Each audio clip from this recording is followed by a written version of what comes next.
Watch out when you open the door. I'm close. All right, well, good morning, everyone. Paul, alcoholic. And I just want to, this isn't a take on recovery straight from the literal book. It's a more of a member's eye view. And the eye view that I'm consistently putting out is the idea that this sense of being the doer, the feeler, the thinker, being a long-lasting, independent, separate thing, the idea of self in AA is the root of the problem. It's the act of being identified as self is the root of the problem. So we're attempting to look at the book from that point. And some areas it's very, very clear in the inventory process. One of the many statements Bill W. makes is that self manifested, first of all, being convinced, which is hopefully by reflection, by looking at our lives under the tyranny of alcoholism, where we have been convinced that self manifested in various ways is what has defeated us. So there's a separation there of that which has defeated us and us, yeah? And it wasn't like I defeated me, it's self defeated us, yeah? It's quite different. And if we are convinced of that through reflection and hearing, let's say, possibilities, we are now going to look at self's manifestations in our life, common ones, which are, and then the next paragraph, it goes to resentment.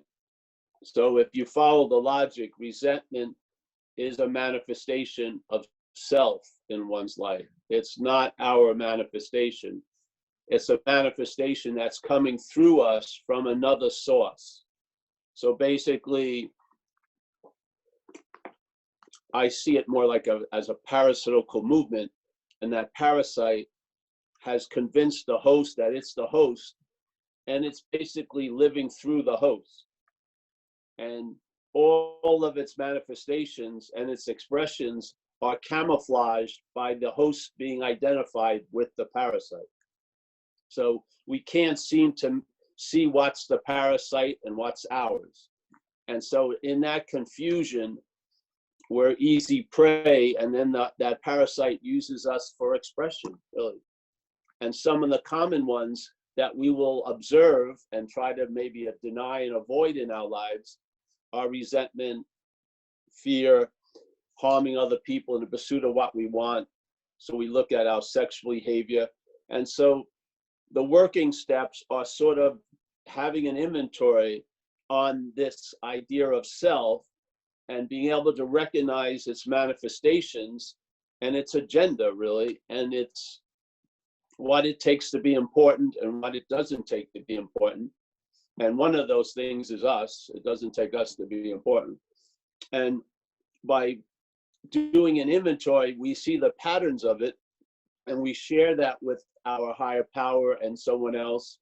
And in that sharing, more clarity comes about. And then when we recognize self before, not before the consequences, before the we recognize it before the manifestations, not after the manifestations, we see that pattern coming up, and that's 6 and 7. So we apply 6 and 7 to when we recognize let's say the beginnings of active alcoholism. Yeah, we recognize it. We say we make a declaration. Hey, I'm entirely ready to have this reconfigured or changed, and I ask that power to change it. And then step 8 and 9, even though we do it after those working steps, we continue to do them as we go along, because obviously there'll be flare-ups of the parasite, there'll be flare-ups of the disease, and so we have very sound remedies to clean up the mess, with the point of not having that many messes, hopefully, down the road. And like Bill W. talks about, we're going to outgrow fear, which is a condition, which is a very, very hospitable condition to the parasite. The parasite likes to keep that agitation going. It thrives in there. It thrives in drama. It thrives in isolation. It thrives in the dark. And so those conditions it likes to support and reinforce, where the program weakens those conditions, almost like weakens the Petri dish that the parasite thrives on, sort of changes our pH to a more alkaline pH, and now other things thrive there, which is the higher power, and then some of its qualities, which are basically the opposite of the parasite's qualities. So instead of vindictiveness, you have gratitude. Instead of being constantly upset by the past, that you've shut the door on it. Things have happened. So we've outgrown the conditions that were hospitable to the parasite. And now we can live a day at a time free from that bondage of self. So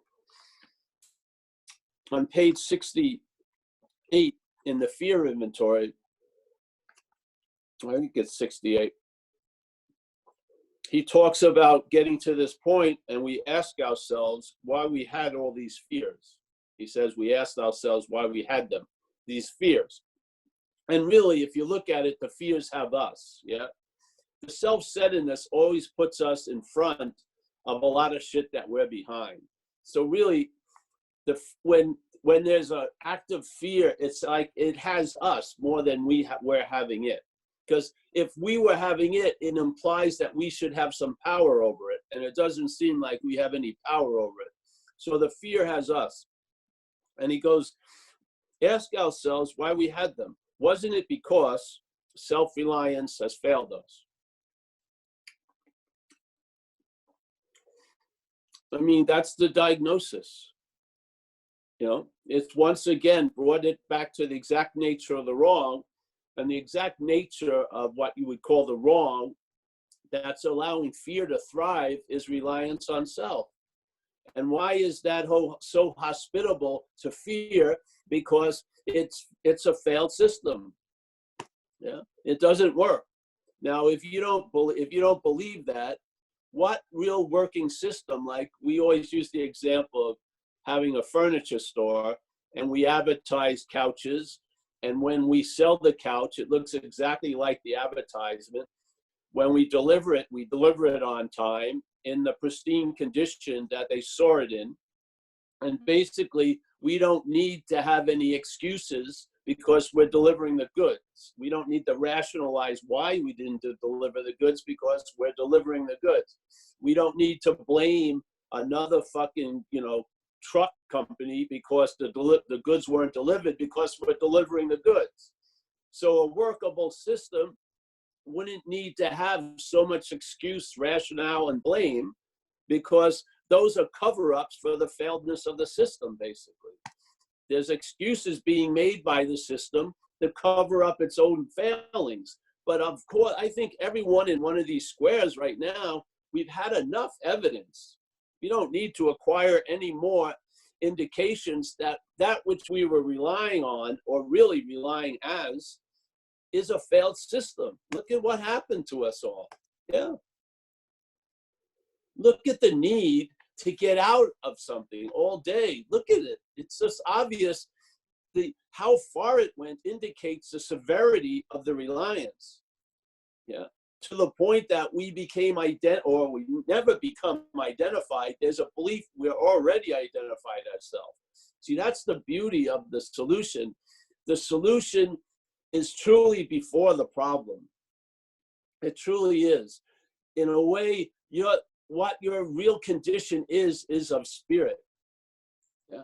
And so the solution to the problem really doesn't come after the problem. It's before the problem. It's always before the problem, and it's always readily available at all times.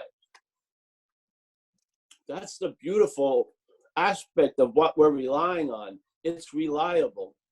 Yeah. So I always like to talk about the movement of the program is from first of all, you've got to tell the truth, that there's been an extreme devotion or trust in self.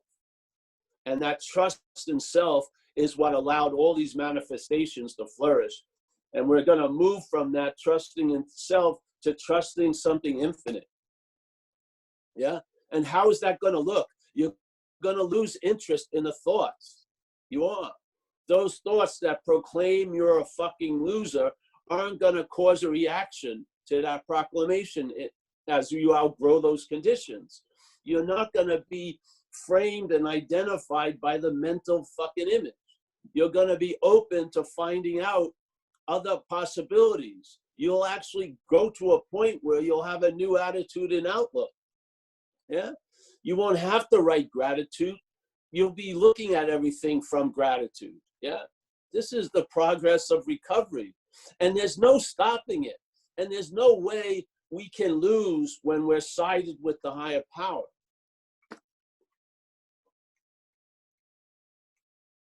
Everyone who's gone out had a possibility of coming back in. Every one of them. They may not have taken it, or they may have passed away, but mostly there's always a possibility of coming back in. Yeah. So this idea of fear being an effect of something else, which is reliance on self, now we're getting down to the causes and conditions, really. Now we're getting close to the exact nature of the wrong. It's not that you have a lot of fear, it's that there's an identification as something that allows fear to have you, basically. Yeah. And if you just change one thing, instead of self-reliance, reliance on that infinite, and then you'll see the effects of that change. It's going to produce effects, and you're going to observe them, and you're going to grow in that faith, because this program and what's behind it, this power, delivers the goods. Yeah? It will change us. It will allow us to live a day at a time, for on and on, free from the bondage of self. It has that ability, and it has the ability to support that condition. Yeah. And so this idea, I'm trying to look at every step with this view, so that you can maybe, you know, if it works for you and it brings you a newfound relief, then that's fantastic. Yeah, that to me is the joy of sharing, is the ability to allow a possibility to show up that wasn't available before. And if it's applied, or it starts working on you, and you start traveling lighter, then shit, you're onto something. So this diagnosis is very important to me, because a lot of people believe fear is causing a lot of shit, which it seems to do. But the important thing is to see what's causing the fear. Yeah, fear is an effect. It's not a pure cause. And it's an effect of incredible deep reliance on self. Because if you have faith or devotion to the thoughts, you're going to have anxiety for sure. Because it's telling you a lot of shit could happen. It's not happening now, but it's telling you it could happen. And so in that condition of devotion, you can't even enjoy peace of mind. Because if there's peace of mind, it will be ruined by thinking, well, it may not be here tomorrow. So the idea of time comes in, and we can't freaking enjoy anything. Yeah. So I've had relief from the bondage of self. And part of that relief from the bondage of self, it showed me why I didn't have relief. Yeah. And that I didn't have relief because of bondage of self. So it's that simple. It wasn't like an arcane, mysterious reason. It was basically what was presented in the book. Yeah. I came to that conclusion. Now, I feel like that's incredibly valuable, because then there's a deep intimation with it to come to that conclusion. So to believe that you've been defeated by the bondage of self is totally different than to really have a sense feltness about you've been defeated by the bondage of self. And then with the relief from it, is also an extreme sense feltness. Yeah. So, and what I'm not using the term self to imply ego. I believe the sense of self is different than ego, because when people talk about having an ego and losing an ego, it's the same identity that has an ego and loses an ego. That to me is the sense of self. It's an act of being identified with something that you're not, really. And to the extreme, you can paint it in an extreme way of you being of a spiritual nature, not a physical mental nature. Instead of starting from the physical mental nature and trying to apply spirituality to bring relief to the physical mental, you see you're not the physical mental, and then the relief is readily available because it is of your nature. Yeah, you are of spirit. So, all right, well, I think that's that today. And then I'd like to talk about surrender, if people can share, because a lot of ways, the first awakening is really a rude awakening. You really have to see that what you've been relying as, really, because it's through identification, has failed. It's just, and that it isn't a unique, one-of-a-kind result. It's a failed system, yeah? The GPS we're following doesn't fucking have a clue, really. It's got very old maps. They'll give you the same old. I mean, I did a talk in outside of Boston, Massachusetts. I think I shared this. And we went there, we got there sort of late. And it was a rural area, but we came up to a railroad stop and there was this big commotion going on. And there was police and there was tow trucks and everything. And so we rolled our window down, a cop came over, we said, well, what's happening? And he says, well, a lady was listening to her GPS. It told her to turn right on the railroad tracks. She turned right, even though she heard the thumping, thumping, thumping. She had such faith in the GPS, she kept driving down the railroad tracks. Now we're having a bitch getting her off. Yeah, that's faith. That's faith in a fucking failed system. The GPS told her to turn down on the railroad track, and she just obeyed completely. Even hearing the evidence that there was a mistake being made, she kept going. That's the faith I'm talking about. Can you imagine that faith was put into something reliable?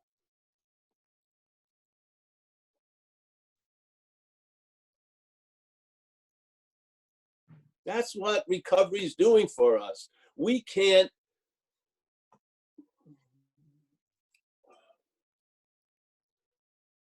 need to be changed. Yeah. We're masters of changing our feelings, but that changing is directed by the parasite.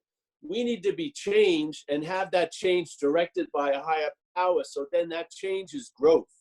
It leads to conditions. It's not just chaos and the same old, same old. It leads to new conditions, a new freedom and a new happiness, a new attitude and a new outlet. That's directed change. The program directs us in that direction, and we grow towards those conditions.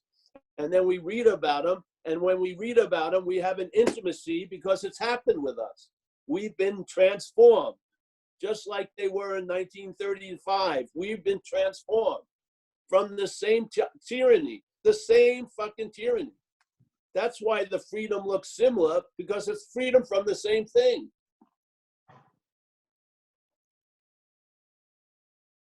So, all right.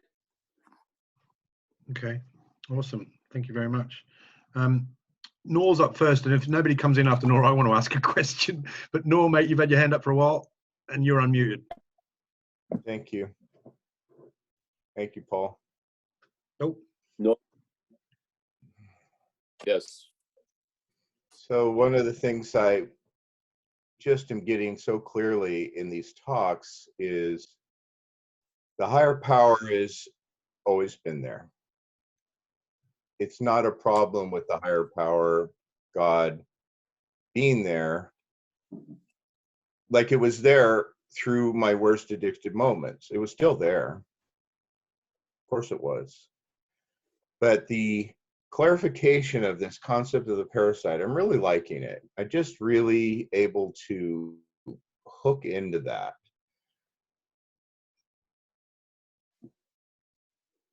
And just it helps it simplify the process of my addiction, because I just can simply see it as one thing, which is this outside distraction. I mean, it builds all sorts of monuments to itself, but it really is just one thing. Now, would you say that one thing could also be called the illusion of separateness, self-separateness? That Well, that's illusion what of separation, that illusion of separation that's trying to constantly express itself, that isn't real. Yes, of course. That's where it thrives. Yeah. It hides in things, you know. But see, for me, AA is mostly based on surrender. Yeah. So you hit a point and you realize what you're relying on isn't reliable, and that you need sort of like, you want to call it outside help. You need to allow something else, not from the system itself, to come in. Yeah. Because obviously the problem, if it's a systemic problem, the solution isn't going to come from the same system. Yeah. So we can't have a mental solution to this dilemma. So we call another aspect of us spiritual. So it's supposedly a spiritual solution. Yeah. So then that possibility gets applied, and then AA is a way of having it constantly applied for a period of time. And usually one of the starting points of that is a surrender, where you know you're screwed. Yeah. Yeah. You've just stopped flailing away. You stop the next new managerial plan, and there's an exhaustion in it all. You're sick and tired of being sick and tired. Yeah. And there's a certain collapse or a momentary stop in that system, and a possibility can show up. Yeah. Yeah. And so for me, the main theme of recovery is an admittance of a failedness, and then a willingness for that to be changed. Yeah. And so the working steps 4 through 9 facilitate that change, because the third step is just a declaration. I'm making a decision to turn my will and my life over to the care of a higher power, but it's very clear my will and my life isn't under my control. I'm taken over by that parasite, yes, in the imagery. So it's not enough just to state or make a decision. You need to have action. You need action to sort of weaken what has a hold on you. And that's step 4 through 9. So the spirit of the third step is infused by 4 through 9. Yeah. There's a spirit in the third step, but it's not going to last long. It's going to be overridden by the parasitical fucking avalanche in a way. But matched with 4 through 9, it can extend. So the surrender extends, and it actually enters a phase of surrender. Yeah. Where there's a clarity. You have been and you are convinced that something has defeated you, that you're outmatched. Yeah. And the willingness to allow something else to come in. And therefore you surrender. Yeah. And that surrender isn't something that you do and then undo and then do. It hits a point where you're surrendered. Yeah. You're surrendered. It's clear now you're not managerial quality, that which you're relying on. It's clear now you're outmatched. It doesn't go through a monthly debate or a review. It just becomes a fact in one's life. Yeah. And then AA allows that fact that could have been detoured, to extend. And so now you, based on that fact, you live 32 years of free from alcohol and drugs and addiction itself, yeah? To the point that the problem doesn't exist as you anymore. That's unbelievable, really. It's freaking unbelievable, the power that's available. It is. Because I'll tell you, my mother prayed for me. She had the church praying for me. She would have done anything for me to be sober, and no human power could pull it off. None. All the fucking consequences in the world did not convince me to stop. No. Running over, getting run over by cars, jail sentences, spending 2 years in programs, 3 months in another program, fucking living in people's attics and fucking sleeping on roofs and shit like that. Nothing convinced, nothing did. Yet something did it, yeah? Something that wasn't a power in this place inserted itself and changed the trajectory of this action figure. First, it hit me with that sobriety, and then it introduced me to a way of life called AA. That night was my first meeting, and I've been going ever since for 32 years, yeah? So I can reflect on that and observe that surrender would have been forgotten in a couple of days if it hadn't been matched with a way of life, yeah? So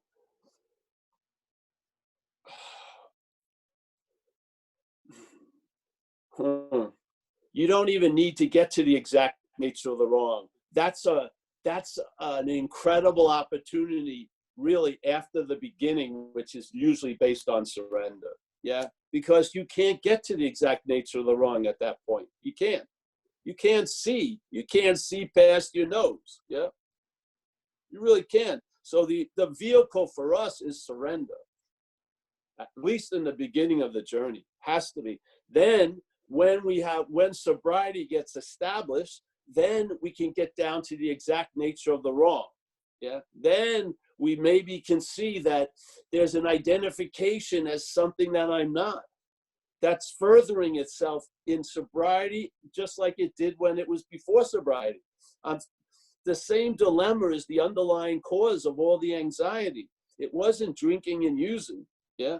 It wasn't me. There's something that's living through me, yeah? And it would be nice to get it evicted or at least fucking contained, yeah? I can't do it. I've asked it to leave. It fucking says no. You know what I mean? I can't get it out of the house. I can't. And I'm tired of living, in such a small area just to let it have its little reign and think I'm doing so much better than I was, which is true. But I'm still fucking in a small area of the life. Yeah? I need to bring in the big fucking landlord and have the landlord kick the thing out. Yeah? And keep it out. And I'm not saying this is a possibility. I'm saying it's a fact because I've witnessed it for 32 years. And the problem doesn't exist for me today. Maybe it will later, but who cares about later? I'm talking about right now. The problem does not exist for me. I do not want to be anywhere else than where I am right now. I don't want to get out of here. I don't. I'm not trying to figure out this is just totally okay. Yeah. And that's amazing because I've been trying to escape since I was 6 years old. Yeah. It's fucking amazing that I realized that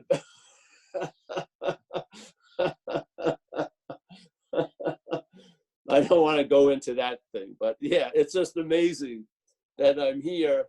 It's like I'm not even fighting the restraints. You know what I mean?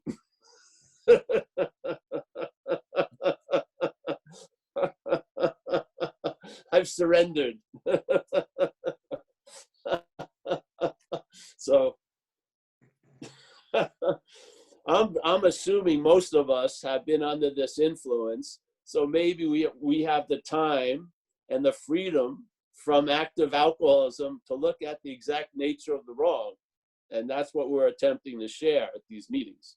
The exact nature of the wrong in my humble view, is an act of being identified as something that we're not really.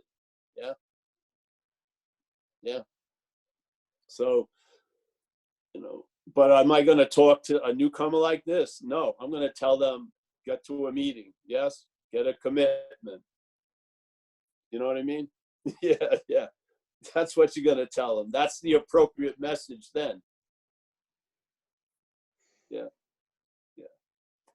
But you don't rest on your laurels, because the exact nature of the wrong is identification. Yeah. It's going to go on after you're sober. It is. And it's going to severely limit the possibilities that a sober life offers. It will. It will cast a big shadow on things. And you'll be thinking you're living, like almost like a weather front. Yeah. And you'll get so used to it, you'll think, oh, the highest level I get to is not acting out at a picnic or not getting arrested or shit like that. There's so much more on offer if you can see the exact nature of the wrong. But first things first, yeah. And I would say at that point, surrender is the key. To see, are you convinced or not that you're fucked, basically. And I don't think any of us here need any more evidence. I really don't. I swear. I think it's just piling on at this point. Yeah. I think we have all the information we need to sort of move from that. Yeah, I do. Yeah. Yeah. Yeah, the bottom line is I find myself here, right? There's my trust. I have a lot of trust issues, obviously, but I'm here. And Yeah. I'm here. So see, it's beautiful, Norm, this. because let's say there's your little smelt, where you burn things down. We're just giving you an idea. You're going to burn it down, the metal down, and reform it into another shape that fits you. It's beautiful. And yet all of them are of gold. You know what I mean? Remember the old story?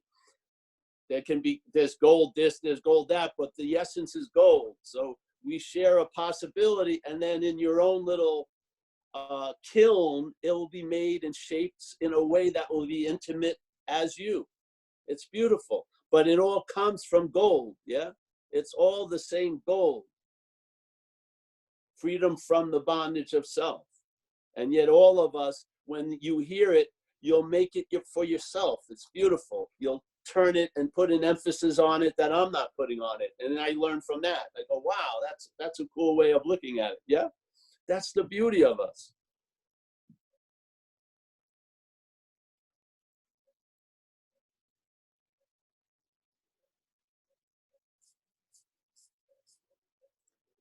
This is a member's eye view. You have an eye view. Yeah. You get the gold, it gets melted down, and it's reformed. That's intimate to you. That's the beauty of it. Yeah. Yeah. That's the beauty of passing a message on. You're going to make it what it is. Yeah. The message is just a possibility. We're just throwing it out there. You're going to make it what it's going to be. That's so beautiful to me. Yeah. We're not trying to say you got to see it this way. We're just saying see it. Yeah. See it. See. Yeah. See meaning aware. Let the awareness surround it and see what it does with it. Yeah.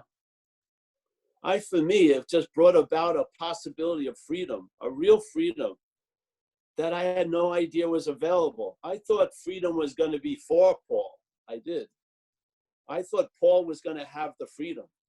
I thought Paul was going to arrive at freedom and maybe have to work really hard to keep some of it. Yeah.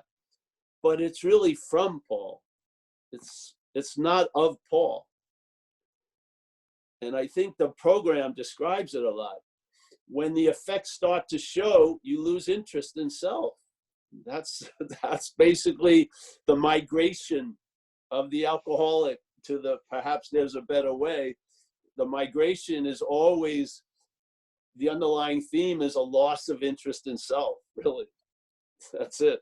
And obviously, then you can see it's the extreme interest in self that fuels its ability to defeat us. Yeah. It's our interest that it uses to defeat us.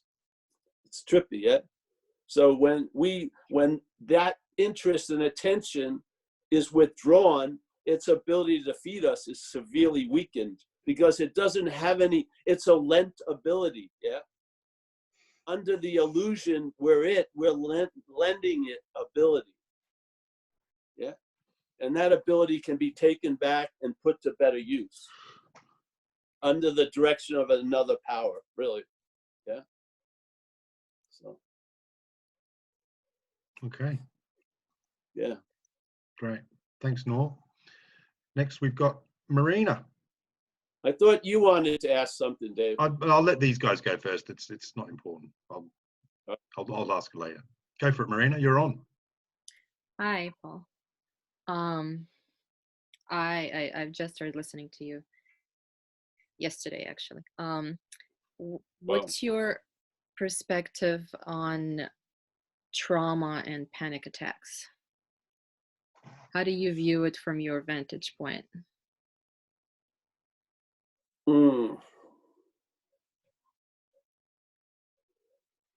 Well, I'm not in a panic attack right now. Thankfully, I'm not, and I'm not either. Yeah, Thankfully, good, good. And I'm not in trauma.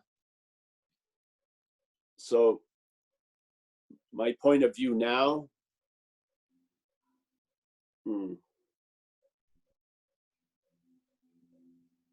I think you can outgrow everything and anything. Yeah.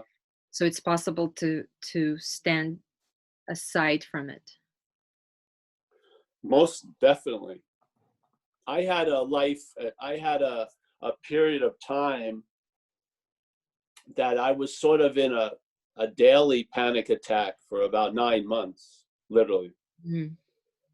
To the point where I lived in a house, I rented a room, and I would put money in an envelope and leave it on the nightstand so that my roommates could get rid of the body, basically. I thought I was going to die, really seriously, at least a few times a week for months. It was just unbelievable. And, there wasn't much to do. I just had when it severely came on, I had to get home quickly and just lay down. That's the best way to handle it. But it was a trip. But I had the basis of being sober, all the whole time. That never changed. Yeah. And whatever had to happen or whatever, seemingly I made it through and things had changed greatly. Yeah. I really saw things in a different light for sure. So I think everything that's occurring, if surrendered, can be put to good use. And that's panic attacks and trauma and everything. I think trauma is very helpful to share. So you can share with people who've had a lot of trauma as someone who's had a lot of trauma. So you can get through to certain people that other people can't get through. So I think everything gets put to use greatly. Yeah. I've had a lot of trauma, getting run over by cars and tons of shit. And so, I've been forced into empathy, really.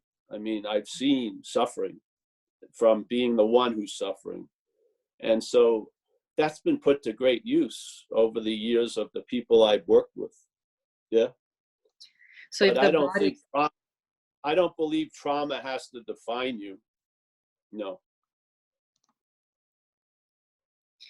So if the body is doing that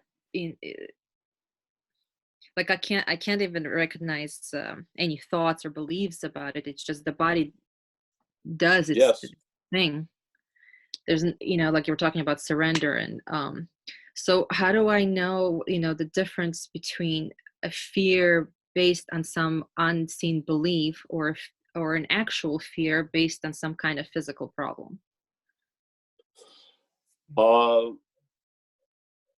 if you're not confident that you can recognize it, you will sooner or later, because you'll have enough obvious things. Then rely on someone who you trust about it. If I had anything like that going on now, I would go through physical body work, energetic body work. I would not go through the brain. Yeah. I would have someone who's proficient at working on an energetic level work on the body. Where after the pandemic, when you can have that. Yeah. Mm-hmm. I would. What I did with all this stuff is I had a lot of acupuncture, to tell you the truth. A lot of acupuncture. Yeah, a lot of things like that. I never went to the brain. I went to the body, because it's the one that's storing the shit. Yeah. And it's much more, the body's much more open to communication than your head is, that's for sure. So, yeah. And I don't know about panic attacks. I'm not having them. But a lot of people are going through shit. Yeah. When something changes in you, it's not always a great ride. You got to have like a shakedown cruise. A lot of shit has to be changed. You picked up a lot of stuff in the, under the parasite's little fucking rampage. And so there's a lot of contraction and a lot of tightness you may not be aware of. And it's got to be unwound. And sometimes when you're conscious and you're not taking the easy way out, it's uncomfortable, obviously. Yet, I find if you just stay on the operating table, don't play doctor, and don't get up, and if you don't die, everything gets a lot better. I do, because I went through it. Yeah. This isn't like you just, the body took a lot of blows, and your emotional body took a lot of blows in active addiction. I mean, fuck. It's afraid to come out, and then suddenly you get sober, and it's safe enough, and that shit that won't come up unless it's safe comes up. Yeah. And there's ways to look at it, for sure, and to deal with it. But while you're busy actively dramatized, fucking going crazy, none of that shit that's really running the show is going to come up to the light. It needs to feel. That's what AA does. AA allows recovery. It allows recovery from all that. That which you don't notice and don't know is there. It allows that shit to come up to the light. It's uncomfortable maybe when it's coming up, but it's for our best. Yeah. It's going to be reconfigured, and it's going to be put to a different use. Yeah. I've seen it. I've seen it in myself and others. Shit I've been conveniently avoiding for years. When I got sober, the shit came up. Yeah, and I had no way to divert my attention. And of course, I felt like I was being imposed upon. And what the fuck? I'm sober. Why is this shit coming? But it had to come to get reconfigured. Yeah. It was like love demanding itself from me. That's how I see it. But if you are going flipping out, get the help you need. Yeah. Yeah, that's what I'm doing. Yes. Yeah, that's all you can do. It's not going to be infinite. It's not going to last forever. It's going to change. It'll have its little seasons and rotation, and it will be altered. I swear. It can't, or the possibility's there. So you had weird physical symptoms that came up when you were having those panic attacks, like other than panic, the weirdness of these. Of course, yes. I felt I was in a giant tunnel of light that had this speed of light. I felt like my whole fuselage was getting blown apart. Of course, it was all physical, emotionally based. The thought system was just like a fireman without a hose. It was just running around, fucking code red, code red, code red. They couldn't do shit. Yeah.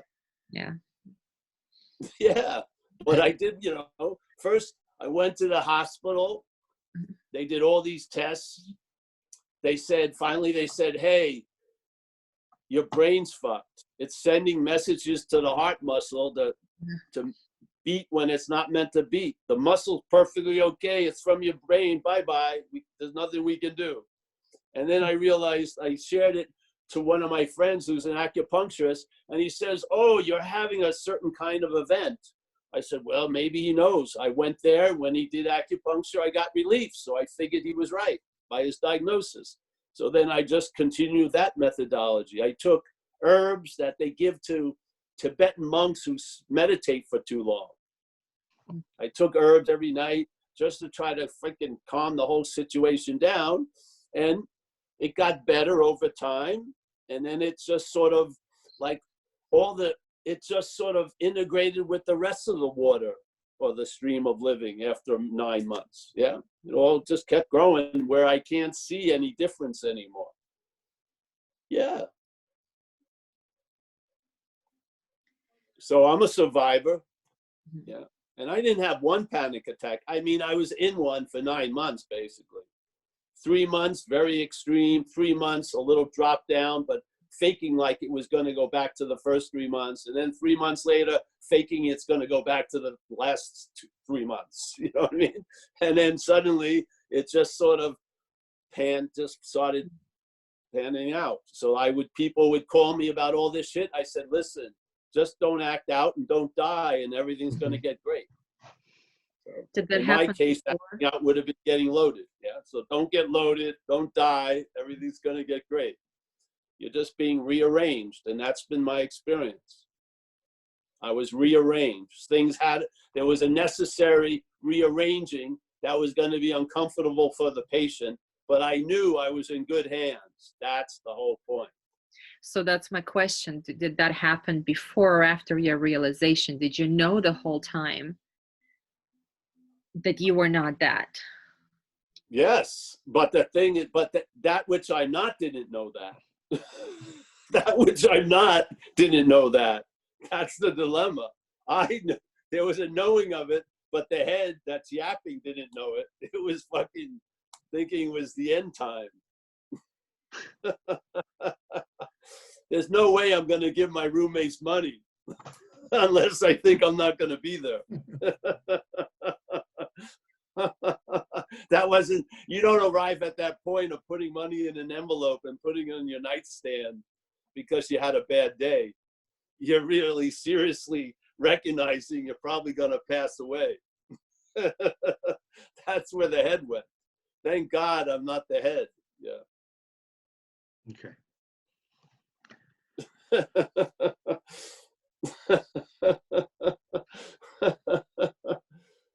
Hey, some of the greatest changes of life on us is a huge discomfort.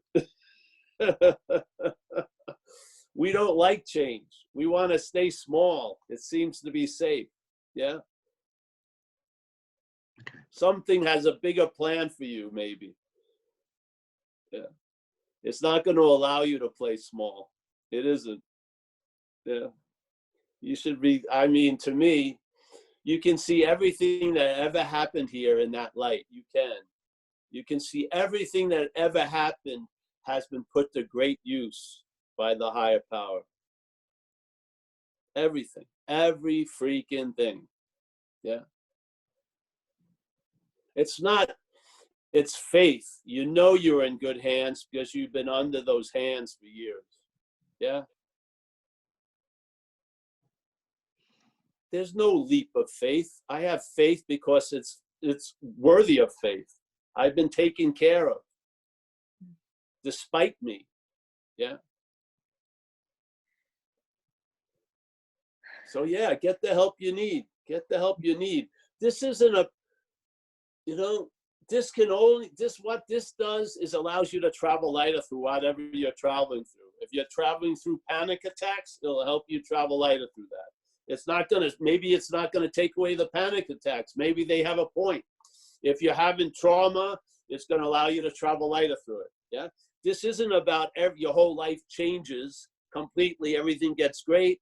It just allows you to travel lighter through whatever life has in store for you as this action figure. And after that's been occurring for a while, you reach a conclusion. What else? What more do I want? As this, what more do I want? A stable ability that's not from me, but it's available to me to travel lighter through whatever life has in store for me. This isn't magical dreaming. Everything's going to be great from the moment I wake up to the moment I go to sleep. No.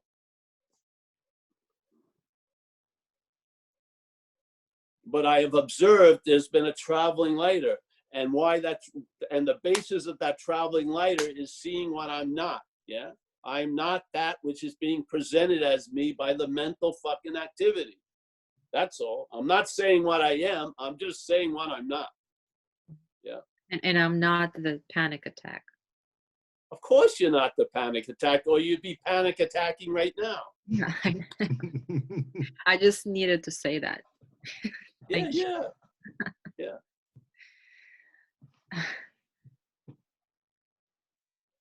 Thank you. Oh, you're welcome, honey. Yeah, and get the help you need when you need it. Yeah. Okay. Just Dave Lovell, you keep putting your hand up and putting it down. So just you were second up. So I'm just going to let you, if you want to ask a question, I'm just going to give you a chance, mate.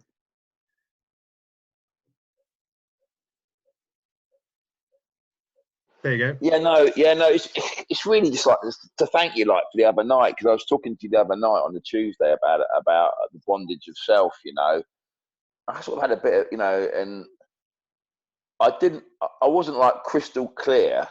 I wasn't crystal clear on everything after we spoke, and you answered my question. If I'm honest, you know, but I went away and I thought about it, and something lifted the next day anyway, because like I say that step 3 prayer every morning to relieve it. You know, we talk about bondage yourself, you know, and I'm always sort of like, you know, and I'm kind of like, I realised I've been approaching it the whole time, like from the wrong angle. I was saying that prayer, relieve me of the bondage of self, as if it hadn't happened, and that I was still 100% consumed with self, and relieve me of the bondage of self, like pleading with God to relieve me of the bondage of self each morning, so I could go out and you know, and like go out and prove that I was, you know, I was making progress in being relieved of self. And I sort of looked at my day, and I spent the whole day looking after my kid, clearing up, blah blah blah blah blah, you know, doing a chair, doing phone service, all this stuff, right? You know, and I realised, you know, it just came to me after all these years that, you know, I was pleading something that already happened. Do you know what I mean? That's how insidious. Yeah. And it's somehow, I don't know what you know, I don't know how something you said must have helped me. Do you know what I mean? I don't know how, but I didn't. I mean, I was, you know, if I'm honest with you, you know, it's probably me. Like I was a bit confused afterwards, a bit, but it got me thinking anyway. You provoked me to think, which is great, and then I realised that, you know, fucking, you know, relieve me of the bondage of self, like, you know, like go out and, you know, like I'm still, it hasn't happened. Yeah. Yes. Like Yeah. I'm begging every morning for it to happen, and it's already fucking happened. Do you know what I mean? And somehow you gave me that clarity. You know what I mean? It's just like the insidiousness of it. I really just want to say thank you. That was all, really. But you know, it was, you know, because you know, it's like, I guess it's perfectionism again, and it's perfectionism. That's my biggest defects. I'm thinking, you know, if I think anything for myself, then I'm self-centered. You know what I mean? If I do anything as a human being, for myself, I must be being like self-centered and selfish and all this. You know what I mean? And I, you know, there we go again. You know, beat myself up. You know, but yeah.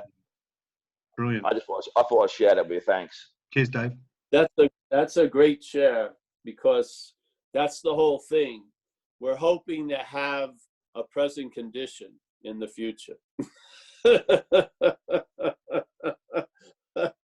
Based on where the faith lies. The faith is lying in the head, so it's denying the present condition by having a hope of the present condition in the future. You see it? It's insidious, but you can recognize it. So Yeah. yeah, but basically it'll begrudgingly allow us to entertain, you know, oh, relief from the bondage of self, but only as a future condition. Yeah. But not a present condition. It's insane. But that's, you've recognized that. And so now the next time it walks into your bedroom, you'll see it as not you. You know what I mean? Yeah. That's how it happens. Awareness, the aperture opens, more gets revealed.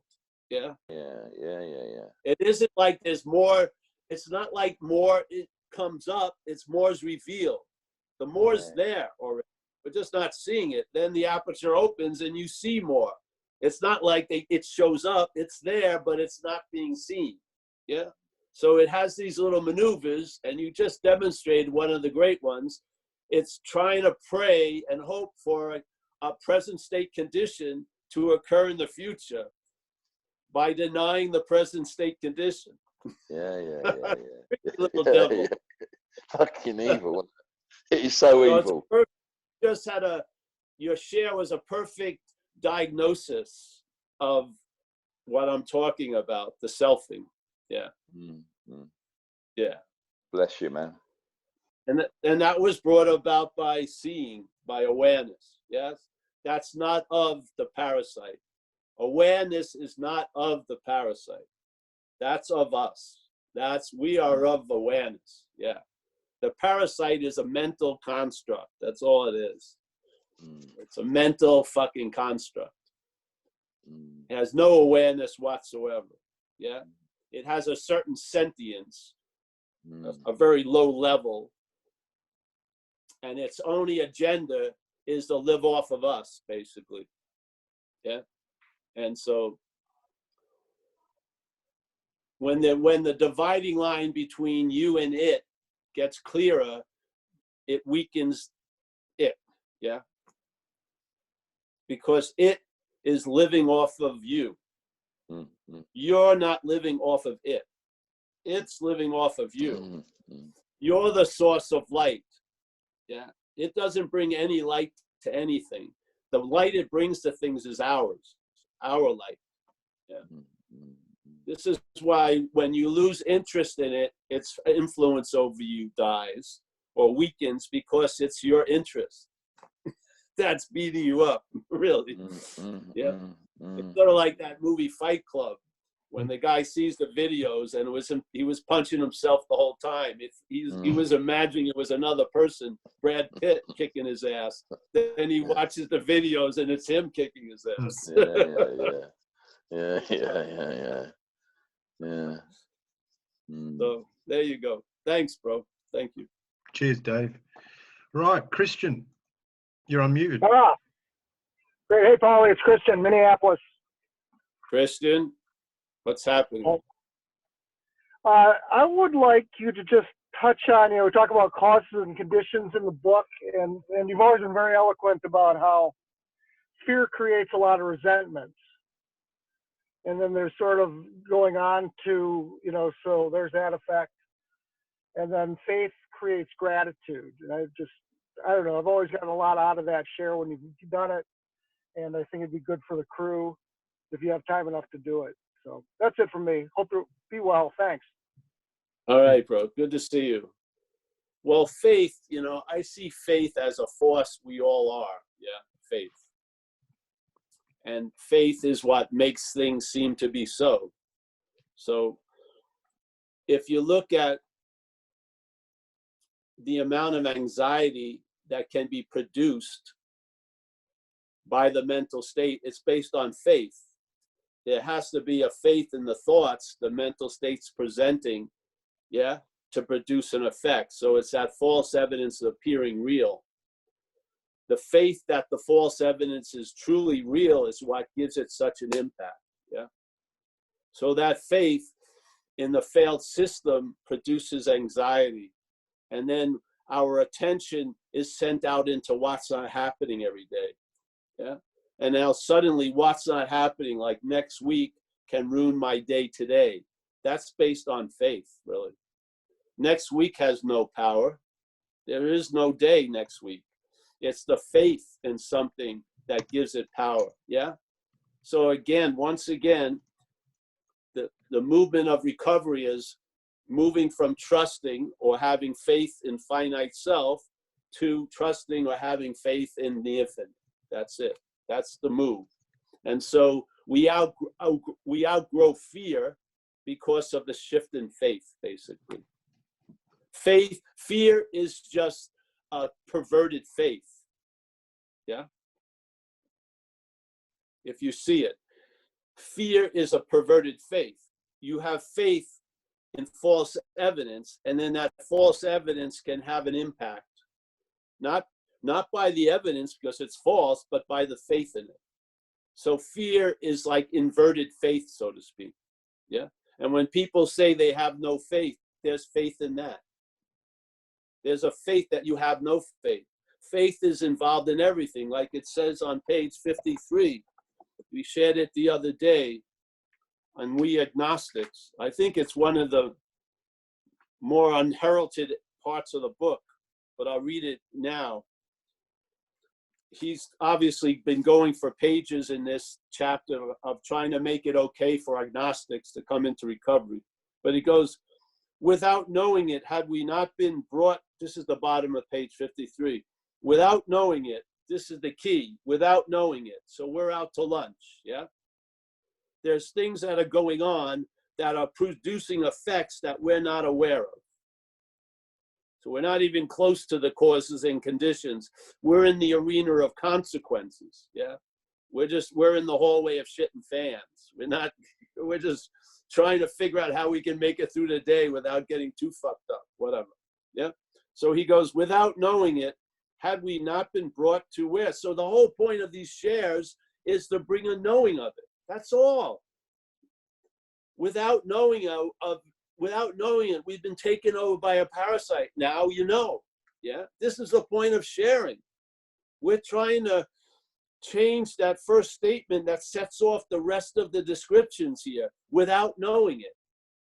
That's where we're hopefully initiating a change, because we're putting out understanding. Yeah. So without knowing it, that's the way why it goes on. Had we not been brought to where we stood by a certain kind of faith. So being totally freaking demoralized, being totally corroded in fear was brought about by faith. You see it? Faith was the cause of the condition of these people coming into the program. So the condition, we can pretty much agree with a basic sketch, totally obsessed with self, super afraid that we're not going to get what we want or lose what we have. All those typical conditions that we think is fear was produced by faith. Faith produced the consequences of fear. Yeah. So we had faith in something that was fearful. Yeah. That's our role. That's what can change. Yeah. That's the point of change without knowing it.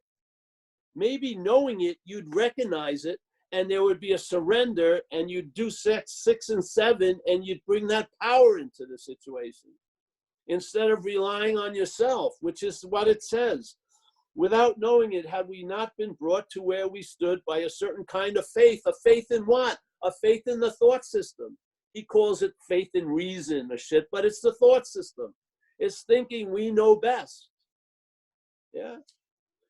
For did we not believe in our own reasoning? You could say, did we not believe in our own thinking?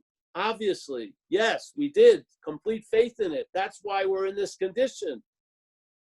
It's not fear, it's faith. Did we not have confidence in our ability to think? What was that but a sort of faith? Exactly. Yes, we had been faithful abjectly, which is an incredible word. You should look up the definition of it. Abjectly faithful, like unbelievably faithful. To this, this is the condition. The condition of bondage of self is this. We have faith. There's faith in the thought system. There's faith in the imagery that the thought system provokes through memory.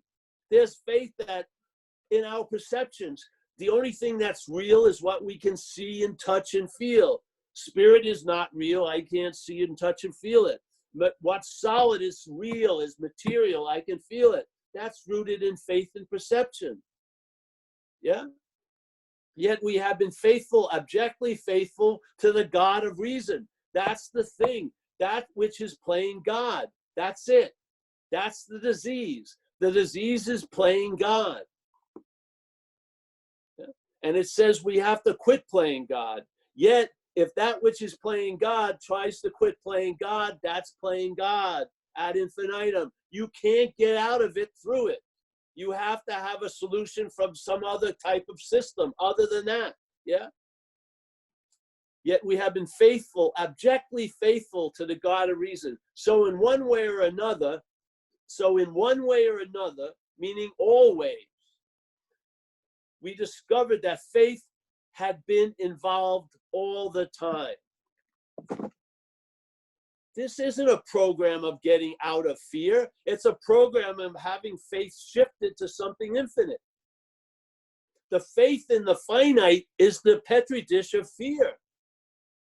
It's in self-reliance is the cooker where fear gets to cook up its little mimicry, which is anxiety, which provokes a physiological and emotional reaction as if there's a real threat when there is no real threat. That's all produced by faith.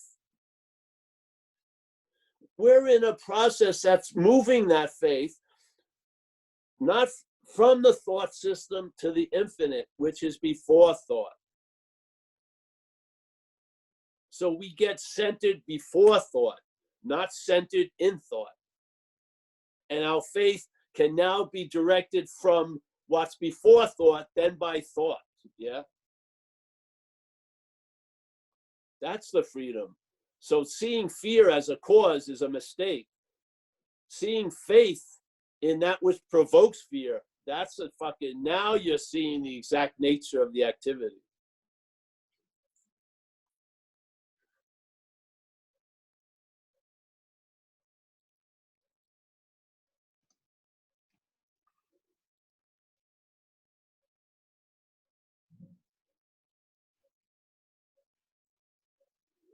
Faith all the time.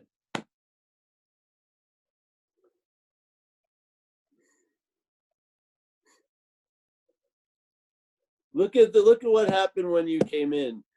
So many times you hear someone who has a story, they have faith in the worst thing that ever happened to them.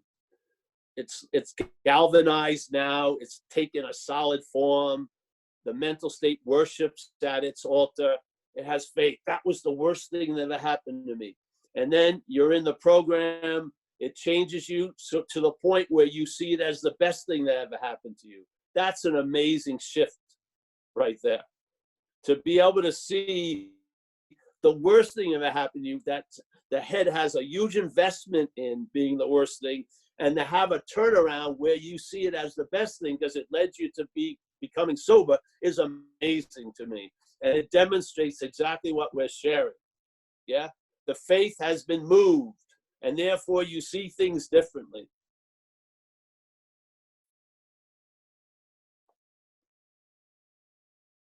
And as Dave said, it's already so. All of us have been relieved from the bondage of self. But we're hoping to convince the thought system, which doesn't believe that, will never believe it, to concur. And it's not. You're not going to make a parasite a service animal. It's not going to work. It's not going to go to bed with you and purr and shit. It's going to fucking live you. Yeah. So, yes. Amazing. Is that it, bro, Dave? No, you got one more here. Sonny. All right. Sonny Kumar from your way, I think. There you go. Oh, I see, Sonny. Hey, Sonny. Hey, thanks, David. Thanks, Paul. Yeah, Sonny from Dallas. I've recently found you about 2 weeks ago. So look, I've listened to a few of your videos, and I think I came on my first Zoom yesterday. So I've been in, I appreciate, I hadn't heard a lot of what you're saying, right? I've explored non-duality a little bit before, inside and outside of prior to recovery, but I identify with this false self that I always thought for myself, that was relied on myself, right? Self-reliance, that even prior to alcohol created a bottom for me that I couldn't handle. And so alcohol was my medicine at the age of 24 when I drank first time, and I've drank every night since then for next 26 years. And then when I came to AA, surrender somehow happened after about 9 months of in and out. Surrender to the first step somehow happened once I realized that I'm powerless over alcohol, that I cannot, this, whatever that figure was saying, that cannot do it, it's fucked, right?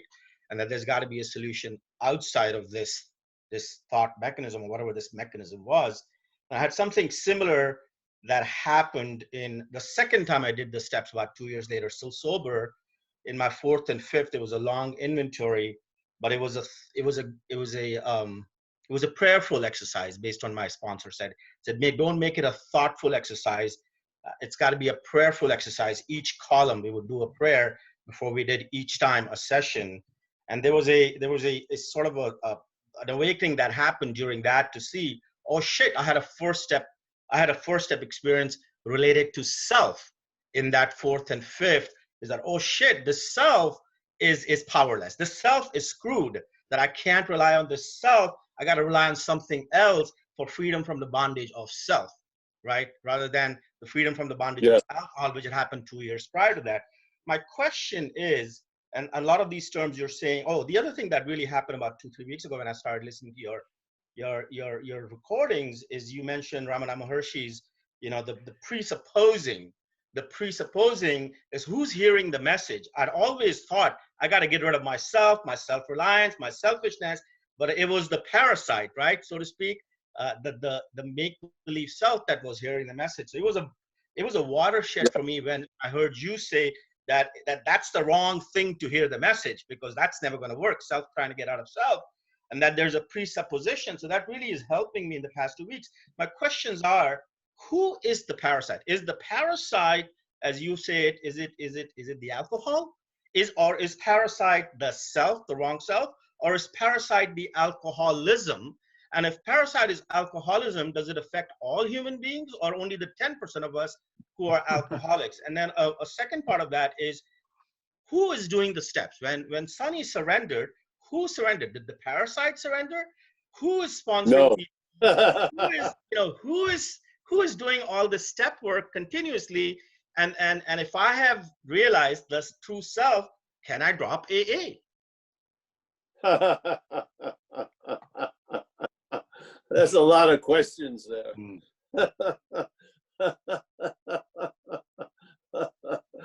Oh, how we would love it to be the last one. Yeah. So, for some reason, we still think AA is a chore or a burden somehow. I don't know. I mean, that's the dream of the parasite masquerading as self. The last one. So the first one, alcoholism. First of all, there is no parasite. It's just an imagery. Yeah. To really break the news to us, it's all of us. All of us. Yeah. The thief and the policeman, it's all of us. Yeah. But the way to have a certain shift, you have to see something of us as other to get a new balance. Yeah. So we're doing that in a way. So the alcoholism is something, is a possibility that wouldn't be possible unless there was the self-centeredness. Yeah. So I'd say the first disease is the mental state's addiction to the idea of being the someone, being the doer, the thinker, the haver, the loser, the body. Yes. So to me, that's the original addiction. And then alcoholism affixes to that and amplifies it. Yeah. Makes it more flamboyant. In other words, something can really go off. Yeah. With the fuel of alcohol and drugs. So that's why it says, when you get to the exact nature of the wrongs, it has nothing to do with alcohol or anything. It has to do with self. Yeah. So the alcoholism has amplified the self sufficiently to bring many of us to our knees with the hope that we'll see the real problem, which is self. Yeah. Yeah. So I don't see the parasite as alcoholism. I see the parasite as a mental activity that's produced an image that we live as, yeah, which has produced a construct that's remembered and is constantly thought about and stuff like that. Almost like an image made in its own image, yeah? Not like God and we're made in God's image. The parasite has made an image of its own image, yeah? So I would see it that way. And I forgot that I lost one of them in there. I lost something, I guess it doesn't matter. But yeah, I don't, there is no parasite. It's just a movement, a mental movement, yeah? And that movement uses one thing to really authenticate itself, its story, which is the body. So there's an identification as the body. The mental state probably doesn't even like the body, but it needs it, yeah? So it identifies as a body so that when it says you're the doer, you're pictured as a body, yeah? When it says you're the thinker, this image comes up. When it says you're the feeler, this image comes up. So it's like a construct that reinforces itself, yeah? Now you're there at all times, yeah? But the parasite's a very, very jealous God. It doesn't like, it's like the Old Testament God. It doesn't like any other God before it, yes? So it's basically, it wants to deny any other possibility and just live by its own possibility, which is quite small. It's like a marathon runner in a closet, yeah? It doesn't really get to run around too much. So to me, that's the feeling of slavery. And it chokes off the possibilities that could be available if you saw you weren't self, yeah? It chokes those possibilities off. And the way it almost kills them is it puts them in time. So instead of having an inherent okayness, you're hoping you will be okay. Or just like our friend David was saying, he keeps praying for the relief of the bondage of self. That's causing him not to realize he's been relieved of the bondage of self. Yeah, that's one of a typical patented parasitical move. It doesn't mind you hoping for a condition in the future, but it uses it to deny the condition is available now. It's just another one of its moves, but it does that quite a lot. Yeah. So yeah, you see it. Yeah. I think I covered everything, hopefully. Yeah. If not, come back Tuesday, Thursday, yeah. Wednesday, Saturday. Yeah. Join that's us. Great. So yeah, that's okay, well, that's it then. Just to say, zenbigslap.com is where you'll find all of Paul's stuff. I put it in the chat box so you can find all his books and his videos and his audio and stuff, and the books are highly recommended. Paul appears here every week on Tuesday and Thursday. He doesn't charge for anything of this, so but if you want to go over there and maybe buy some of his stuff, that'd be great. And I'm really grateful that he does these things for us. It certainly does give me the old tent for the week, you know, from the beginning and the end. It's really great. I love it. So Paul, do you want to say goodbye to everyone? Yeah, I do.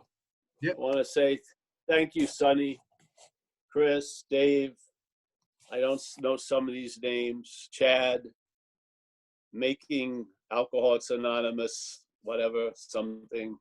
I got some other guy, Danny, and Christian, my old friend. I see Chris here. Jeffrey is an empty chair. He finally got the message. Howard from Oklahoma City. Jim and Trish from their lovely little couch. Graham, nice to see you. Noor, I know he's not that far away physically. Jessica, nice to meet you there. Let's see. Paul, Jesse, Luke, my main man. I've read your thing. Well, just let me know when you want to do it. We'll do it. Keith, a good friend. Come over, Keith. Maybe tomorrow, something. With Nick, he's coming. G, you were subdued today. That's good. Take it easy. Inez, nice to meet you, Inez. Bonnie, she's busy writing or something. Nice to see you. James, Dennis, Tracy, nice to see you, Tracy, there. Rob up there, always nice to, I sense your presence from afar. That's good. Stevie, nice to see you again, Steve. Thanks for having us speak that time. It was great. Andy, fantastic. Another Paul. I like to see more Pauls here. Mickey, nice to see you. Daz, as always, fantastic. You're in great hands, Daz. Mike is the one that he does all the organizing for ZenBitchSlap.com. So the reason why you're seeing me is probably because of him. And thanks, David. David is the main man who got us to start doing this. And now it's going to be difficult for him to stop me from doing it. So yeah, he let out the beast. The genie's out of the bottle. Yeah. This is about my tribe. I love recovery.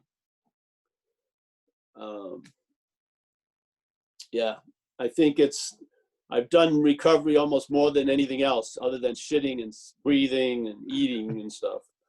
And yeah, it's without recovery, who knows where we'd all be. So it's incredible. And I think really like London or England or America should send a big thank you to AA, because if we were all out there loaded, we'd be causing a lot of havoc. So unknowingly, we've saved a lot of money for all these municipalities and fucking courtrooms and shit. So, all right. So thanks. Nice to see everybody. I'll see you soon. And we have a talk Wednesday nights and Saturday on a topic called non-duality, which is an extension of recovery. And sometimes we won't go there in this framing because it's not appropriate, but we try to keep recovery as this. But Wednesdays and Saturdays, it's all on the website. And nice to see you, James, as always. Really appreciate your little square. And I'll see everybody. Thanks so much for this possibility.